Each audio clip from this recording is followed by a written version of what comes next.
Test করা যাক। Side আছে কি বলবো, মহাপ্রভুর প্রসাদ পেয়ে গেলি মায়াপুরের ভেতরে। তোর কপালটা একটু দেখা লোককে, কপাল লোককে না ফেসবুক ফ্যামিলিকে দেখা কি আছে বাবা? কপালে। আরে কপালে আছে বলে তো প্রসাদটা আচ্ছা, পেলি। হ্যাঁ, প্রসাদ পেয়ে গেলাম। প্রসাদে কি কি আছে একবার রিভিউতে বল। প্রসাদের অ্যাকচুয়ালি রিভিউ হয় না। আমি প্রথমে দেখতে পেলাম জলপাই, ও ইন্টারেস্টিং ব্যাপার।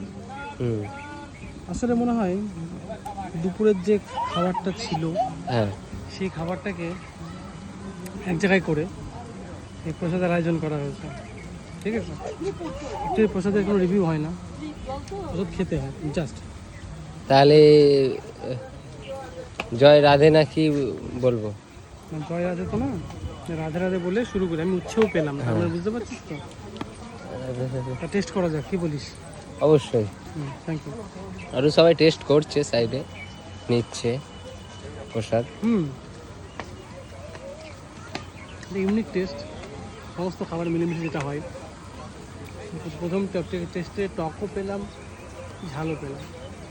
বললাম দুপুরের খাবারটা মিলেমিশে যেটা বানাচ্ছে সেটাই আর কি। এ পনির যেহেতু থাকে না কোনো খাবারে, সেটা পনির কিন্তু লং টাইমের জন্য না, খাবারটাকে একটু টকনেস নিয়ে আসে, এই জন্য ভেবো না কিছু। না পনির আর জলপাই যেহেতু টক, বলছি পনিরের জন্য টক হয়নি। জলপাই দিয়েছে, জলপাই টক। পনির টক না, আসলে জলপাই দেওয়া আছে, যে চাটনিটা হয়েছিল সেটা মনে হয় দেওয়া হয়েছে এর মধ্যে, সেগুলো টক টক টক ফ্লেভারটা আসছে, খারাপ হয়নি।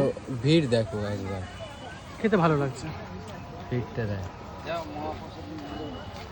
মহাপ্রসাদের জন্য ভিড়, সবাই খাচ্ছে।